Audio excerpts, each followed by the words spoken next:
하나님의 은혜와 복이 가득한 시간 될 수 있기를 축복합니다. 오병이의 기적의 역사가 일어났을 때 우리는 너무 흥분했고 너무나 놀랐고 너무나 즐거웠습니다. 그런데 주님을 제대로 못 봤잖아요. 그 오병이의 역사와 능력을 가지고 로마의 제국에서 우리를 건져주십시오. 그것이 그들의 소망이었습니다. 그리고 그 메시아를 기다리는 것은 오직 그들의 마음속에서는 한 가지, 이 로마의 억압에서 그리고 이 빈곤에서 우리를 건져주셔서 우리를 자유케 하시고 우리를 풍요롭게 먹여주십시오. 이것이 그들의 메시아였습니다. 그래서 그들이 이제 왕으로 삼으려고 했습니다. 예수님께서는 피하여서 홀로 산으로 올라가셨습니다. 그리고 이제 제자들입니다. 여러분, 오병이의 역사만 일으키면 되지, 또 왜 물에 큰 풍랑이 일어나셨을 때에 그 주님이 오심을 보고 또 그를 파도를 잠잠하게 하시는 그 사건이 왜 필요할까? 여러분 보십시오. 베세다의 사건은 군중들을 위한 사건이었습니다. 근데 지금 저희들이 읽은 이 성경 본문 말씀은요, 제자들을 위한 사건입니다. 이게 아주 큰 차이가 있습니다. 어쨌든지 간에 예수님이 누구신가에 대한 신앙의 고백은 우리 신앙의 갈림길이라 그랬습니다. 지금 이 오병이의 기적의 역사를 보면서 그들이 원하는 메시아와 그리고 예수 그리스도께서 이 땅에 오시는 목적이 서로가 기대감이 다르지 않습니까? 예수님께서는 말씀을 하셨어요. 51절에 보면 이렇게 나왔어요. 내가 줄 떡은 그 세상의 생명을 위하는 내 살이니라. 내가 줄 떡이 있는데 그것은 세상의 생명을 위해서 내 살을 준다라고 이렇게 말씀을 하셨어요. 그러니까 53절이 뭐라고 또 말씀을 하십니까? 53절이 이렇습니다. 인자의 살을 먹지 아니하고 인자의 피를 마시지 아니하면 너희 속에 생명이 없느니라, 이렇게 말씀하셨어요. 아니, 오병이의 기적과 바다 위를 걸으시는 그 모습을 보면서 여러분, 결론이 뭔 줄 아세요? 진정한 메시아를 제대로 만나지 못하면 우리에게 무슨 일이 일어나는 줄 아세요? 바로 66절이 보면 이렇습니다. 요한복음 6장 66절이 이렇습니다. 이렇죠. 다 같이 한번 읽어봅시다.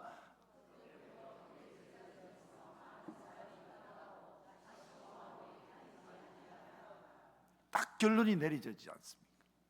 진정한 메시아를 만나지 못하면 오병이의 기적을 경험하더라도, 그리고 또 파도를 잠잠하게 하시는 예수 그리스도를 만나더라도, 어떤 이들은 예수 그리스도를 끝까지 따라가는 제자들이 있고, 그 다음은 또 어떤 제자들은 그 중에, 그의 제자 중에서 많은 사람이 떠나가고 다시는 그와 함께 다니지 아니하더라. 여러분, 같은 기적과 같은 표적을 보면서 왜 이렇게 다른 삶의 결론, 신앙의 결론을 내리는 것입니까? 지금 이제 이 배를 타고 베세다에서 떠나서 가버나움으로 갈릴리 호수를 통해서 건너가고 있는 그 장면입니다. 그때에 군중들이 있는 것이 아니라 제자들이 있었습니다. 그래서 16절에 보면 저물매 제자들이 바다에 내려가서 이렇게 표현하고 있습니다. 그리고 17절에도 배를 타고 바다를 건너 가버나움으로 간다라고 이렇게 말하고 있습니다. 이제는 베세다의 군중들이 아니라 제자들입니다.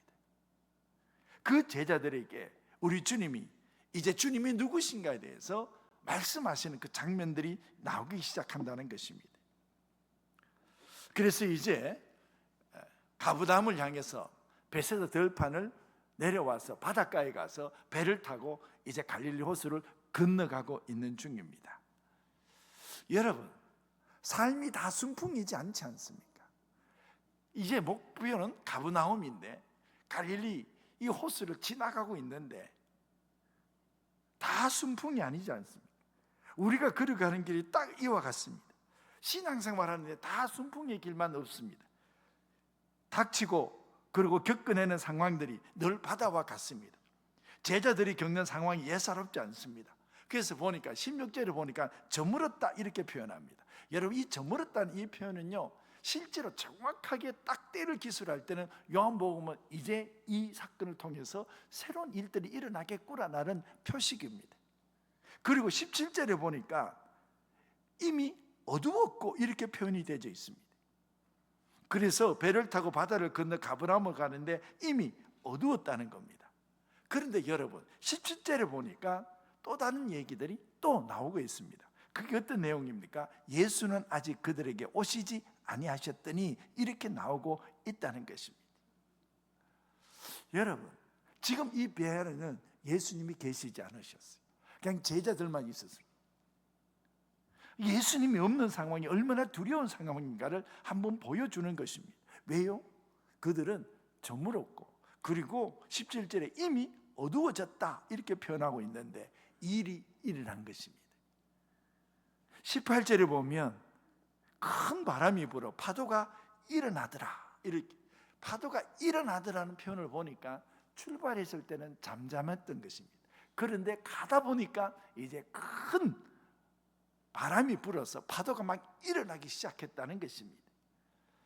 여러분, 실제적으로 이 갈릴리 바다는 지중해에서부터 불어오는 그 바람과 그리고 그 사막에서부터 불어오는 이 바람들이요, 서로가 충돌이 일어납니다.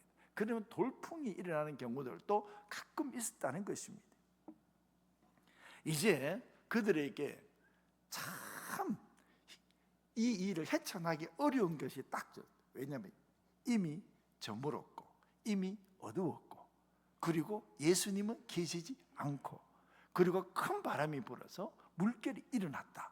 이게 하나도 좋은 상황이 없습니다. 그래서 19절은 어떻습니까?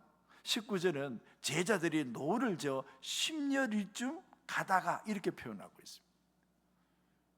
열심히 제자들은 노를 저었다는 것입니다. 그리고 10여리쯤 갔다는 이야기입니다. 여러분, 갈릴리는 전체적으로 이 베세다에서 가버나움까지 쭉 가는 길이요, 약 한 8km 정도 되는데요, 그 중에 10년이 이렇게 걸어갔다, 이 노를 지었다는 얘기는 한 중간쯤 4.5km 정도 왔다 이런 얘기거든요. 그 4.6에서 5.6km 정도.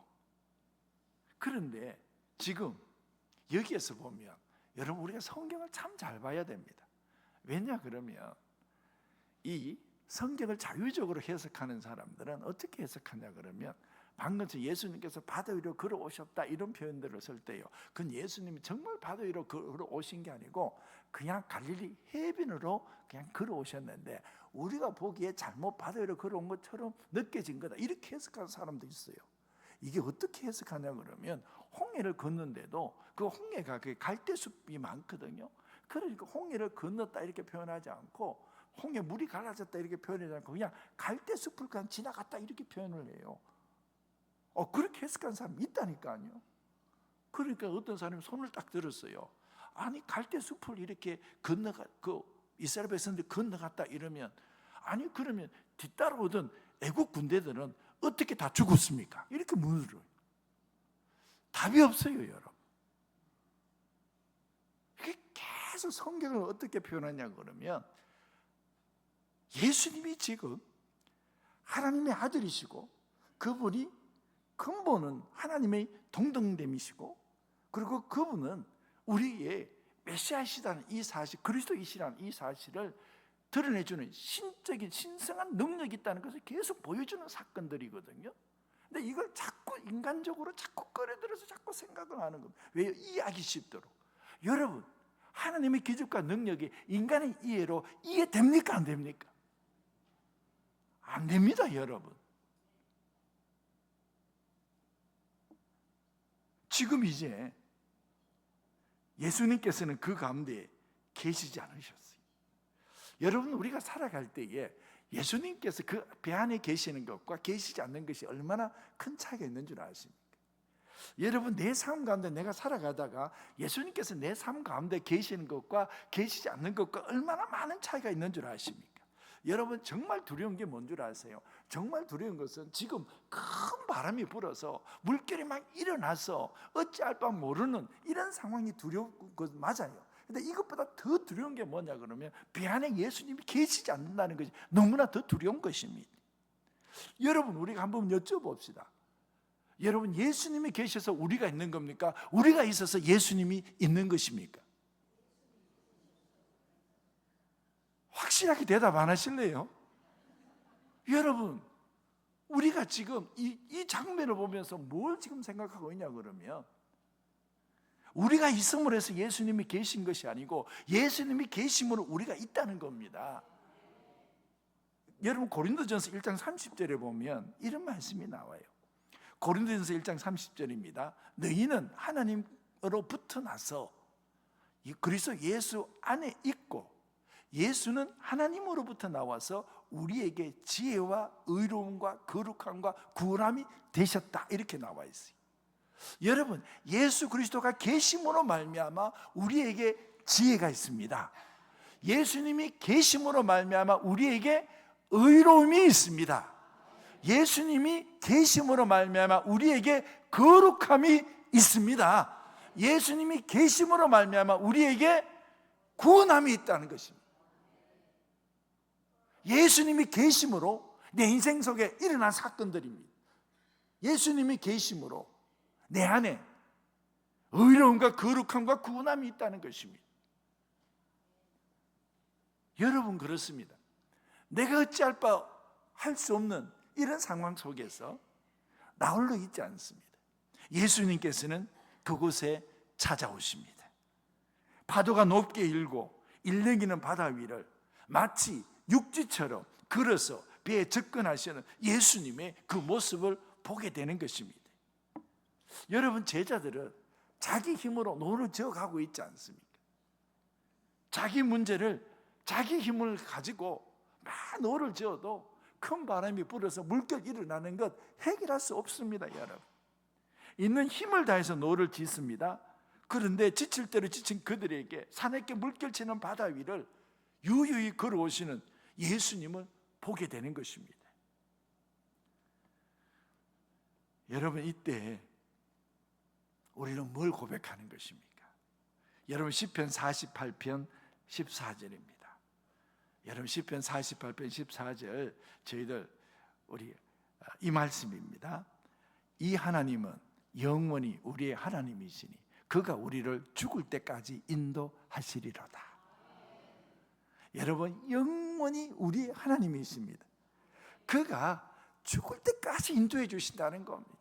광야길이든지 바닷길이든지 내 인생이 살아갈 어떤 삶의 순간 속에서도 주님이 영원히 우리의 하나님이 되어주시고 그가 우리를 죽을 때까지 인도하시리로다. 여러분, 우리 주님이 찾아오신 것입니다. 근데 우리 주님이 찾아왔는데요, 자세히 한번 보세요. 제자들은 우리 주님이 찾아오시는 모습을 보면서 어떻게 합니까? 19절 우리 한번 읽어보도록 하겠습니다. 19절 우리 한번 읽습니다.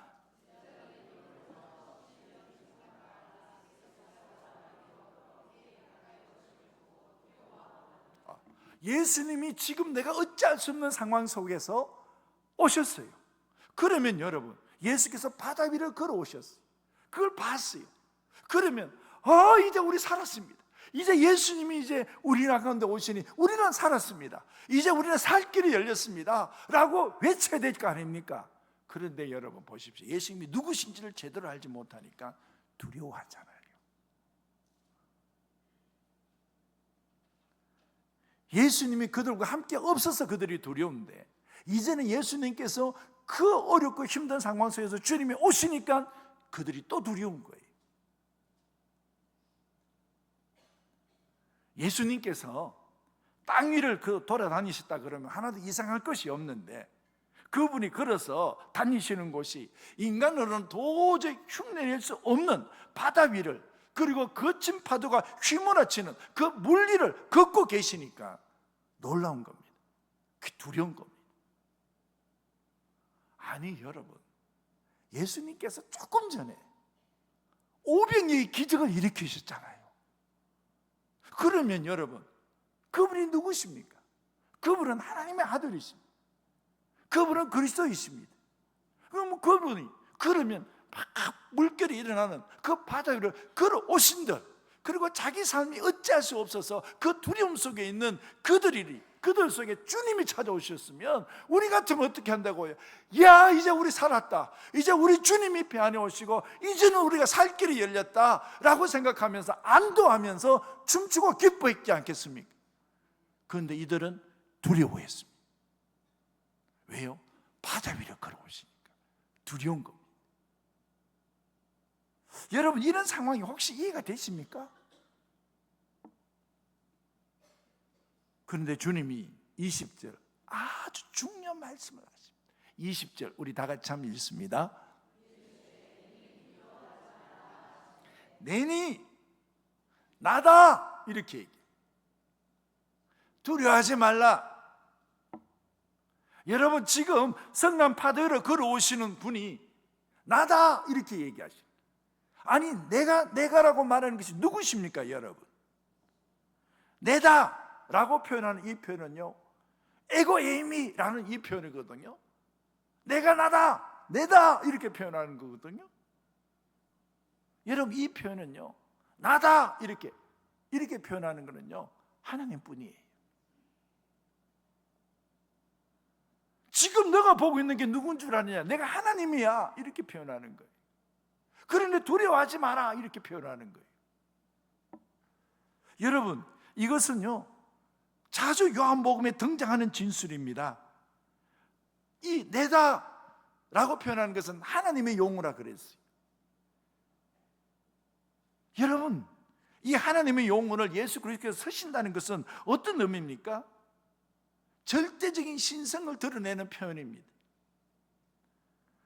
하나님이라는 사실을 가장 온전하게 표현하는 것이 뭐냐면 내가 나다, 내가 누구이다, 내가 무엇이다, 에고에이미, 나는 이다 라고 표현하는 거예요. 내가 나다 이렇게 표현하는 거예요.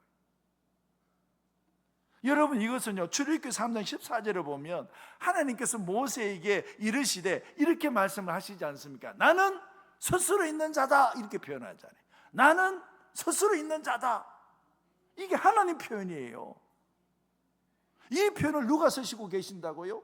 예수님이 쓰시고 내다 이렇게 표현하는 거예요.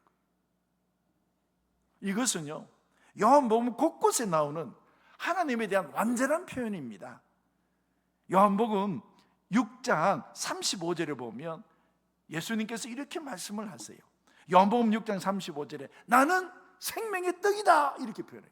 나는 무엇이다? 나는 생명의 떡이다 이렇게 표현해요. 요한복음 8장 12절은 어떻습니까? 이렇게 표현합니다. 나는 세상의 빛이다 이렇게 표현합니다. 여러분, 요한복음 14장 6절은 어떤 말씀입니까? 내가 길이다, 내가 진리다, 내가 생명이다 이렇게 표현해요. 요한복음 15장 5절은 어떻게 표현합니까? 요한복음 15장 5절은 이렇습니다. 나는 15장 5절 나는 포도나무다, 너희는 가지다 이렇게 표현해요. 여러분, 이거 누구 표현이라고요?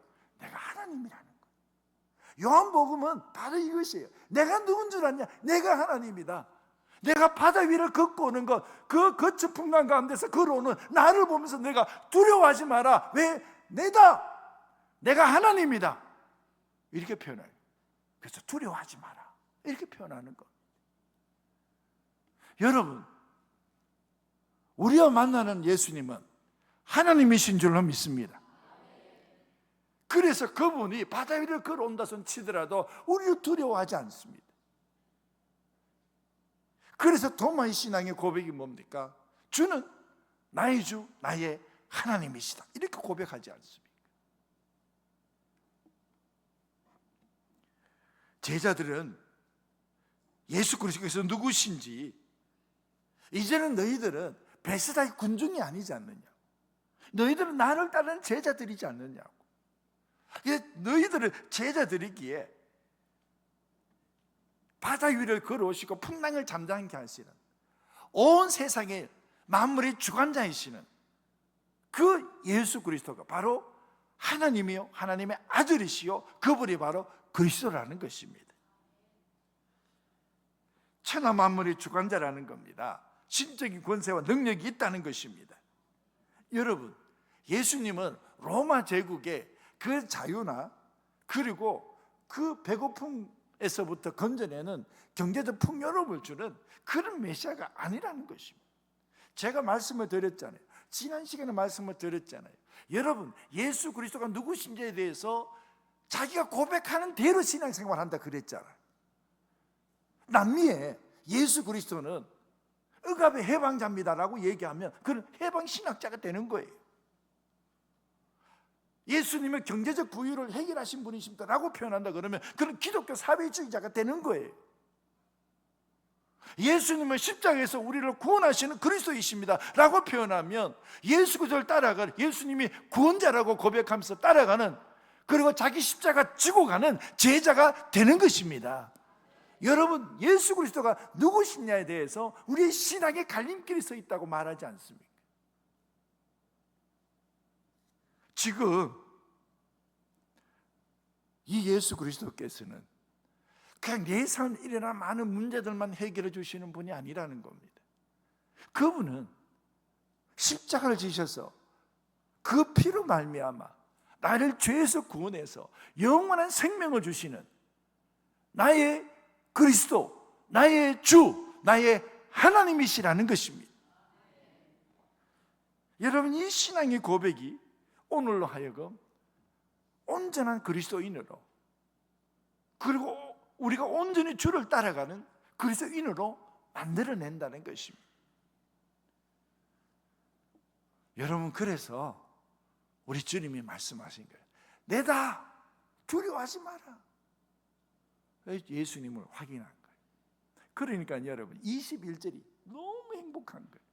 21절이 여러분 정말 귀합니다. 21절 우리 한번 읽어봅시다. 시작.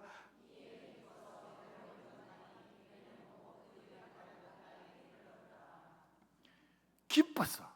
아까 두려워했잖아요. 이제는 예수님을 제대로 봤어요. 이러니까 뭐예요? 기쁘다는 거예요. 기뻤어.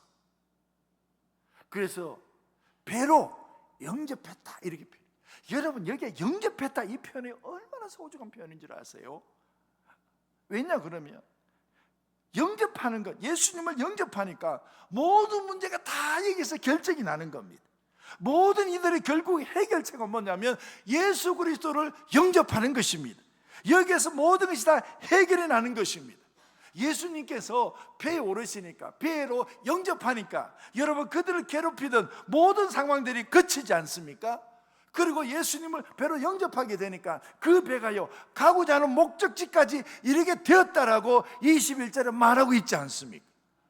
여러분, 예수 그리스도가 나의 주 하나님으로 영접되면 내 인생의 모든 문제들은 해결이 나는 줄로 믿습니다. 내 인생을 괴롭히던 모든 문제들이 해결이 나고 내가 가고자 하는 목적까지도 다다를 수 있다는 것입니다. 그래서 영접이라는 이 단어가 너무나 소중하다는 단어라는 것입니다.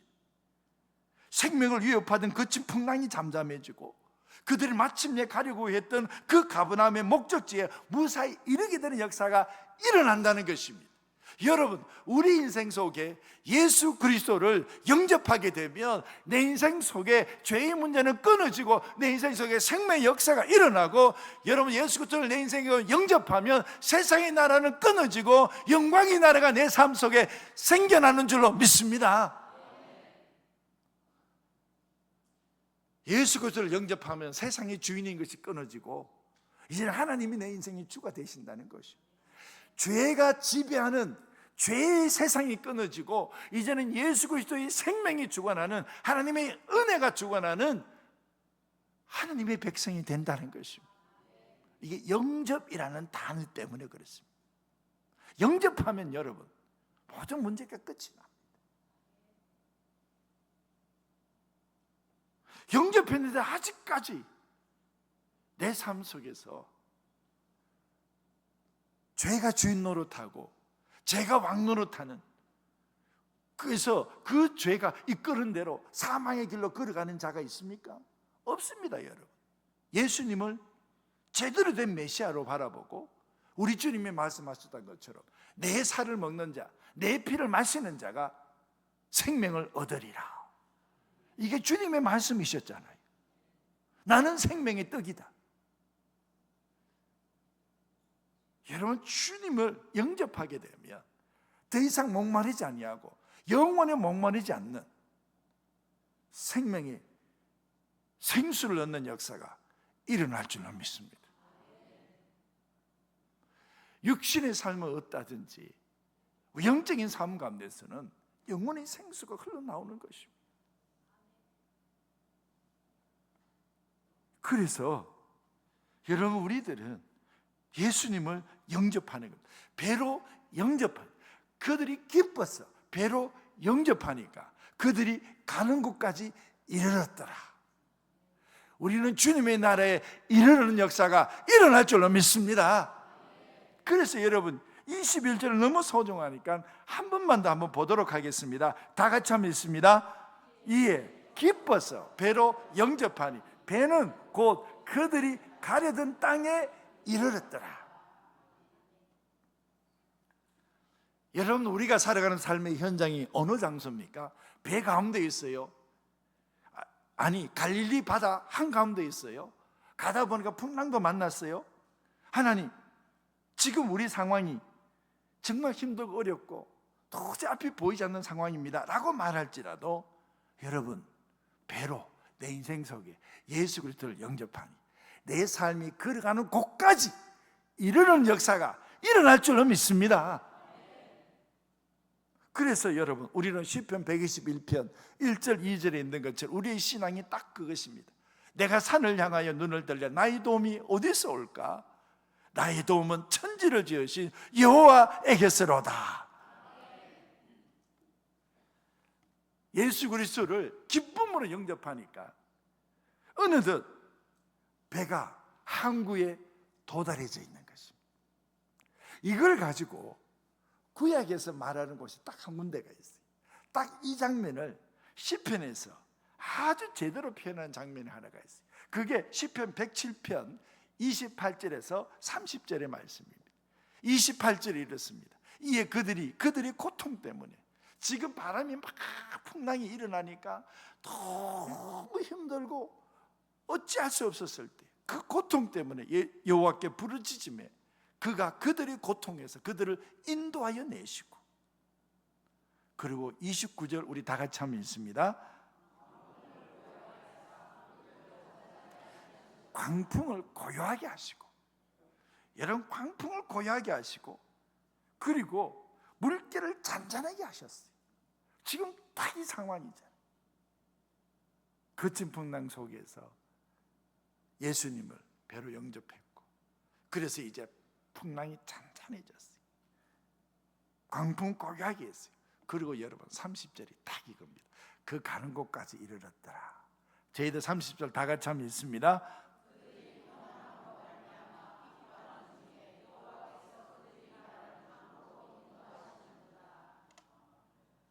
믿습니까? 그들이 바라는 항구로 인도하시는도다. 이걸 저희들이 예전에 이렇게 얘기했잖아요. 그들이 바라는 대로 인도하시는도다 라고 표현한 것을 예전에 번역해 보면 너무 좋았어요. 여호와께서 저희를 소원의 항구로 인도하시는도다, 이렇게 나와 있어요. 이걸 바라는 대로라고 표현했지만 우리는 소원의 항구로 인도하시는도다.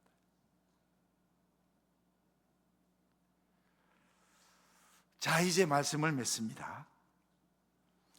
베세다에 사는 군중들이 아니었습니다. 이제는 제자들입니다. 바로 예수님을 따라가는 제자들, 예수 그리스도를 믿고 살아가는 오늘 우리들에게 지금 던지는 메시지와 같습니다. 그런데 이 시각을요, 요한복음에도 얘기를 했지만 그 똑같은 얘기들을 마태복음과 마가복음에도 동일하게 딱 얘기를 합니다. 그런데 달라요. 관점이 달라요. 마태복음 14장 33절에 보면 이렇게 나옵니다. 다 풍랑을 다 잔잔하게 하고 주님이 배 가운데 들어오시니까 배에 있는 사람들이 예수께 절하며 이르되 진실로 하나님의 아들이로소이다, 이렇게 고백을 해요. 배 안에 있는 제자들이 점점 더 예수 그리스도가 누구신지에 대해서 더 가까이 가는 신앙의 고백을 하게 돼요. 이게 완벽한 신앙의 고백은 아니에요. 근데 자꾸 좀 더 한 걸음 한 걸음 자꾸 주님에게, 주님을 제대로 바라보는 그 신앙의 고백으로 가고 있어요. 이게 완벽하지 않다는 거예요. 마가복음에 보면 그걸 더 확실하게 이야기를 하고 있습니다. 마가복음 6장 51절에 보면 이래요. 배에 올라 그들에게 가시니 바람이 그치는지라 제자들이 마음에 심히 놀라니. 52절에 뭐라고 나와 있는 줄 아세요? 이는 그들이 그 떡 떼시던 일을 깨닫지 못하고 도리어 그 마음이 둔하여졌습니다. 아니, 똑같은 사건을 가지고 어떤 제자들은 하나님의 아들이십니다라고 고백을 하고, 어떤 제자들은 500개의 기적의 역사를 눈앞에 봤음에도 불구하고 그들의 마음이 둔하여져서 정말 예수 그리스도가 하나님의 아들이십니다라고 고백하지 아니하고 그저 놀랍고 그저 무서워하는 거예요. 왜요? 마음이 둔해졌던 사람도 있다는 거. 똑같은 사건을 경험하면서 말이에요. 여러분, 마음이 둔하여 단지 놀라기만 하는 제자들도 있고, 이를 통해서 예수님을 하나님의 아들이라고 고백하는 자들도 있습니다. 저희들은 누굽니까, 여러분? 어느 편에 서고 어떻게 예수 그리스도를 고백합니까? 예수님께서는 그저 내 인생에 많은 문제들만 해결하고, 그저 내 인생에 막 복을 주시고, 그냥 내 삶에 대해서 어려운 문제들만 해결하시는 분, 풍랑만 해결하시는 분이십니까? 안 그러면 풍랑을 해결하신 그분을 가지고 우리는 주님 앞에, 주님은 하나님의 아들이십니다. 주님은 죄에서 구원하신, 그래서 주님은 생명의 떡이십니다. 주님의 살을 먹고 피를 마심으로 내가 진정한 생명을 얻는 우리의 구원자이십니다. 여러분, 풍랑이 잠잠해지는 사건을 통해서 진정한 메시아를 발견할 수 있는 은혜가 있기를 주의 이름으로 축복합니다. 기도하겠습니다. 하나님 아버지, 예수님의 기적을 보고 세상의 왕으로 삼으려고 하는 사람들이 아니라 십자가를 지신 예수 그리스도를 바라봄으로 진정한 제자가 되게 하여 주시옵소서. 우리 구원자를 만나는 역사가 일어나게 하여 주시옵소서. 예수님의 이름으로 기도합나이다. 아멘.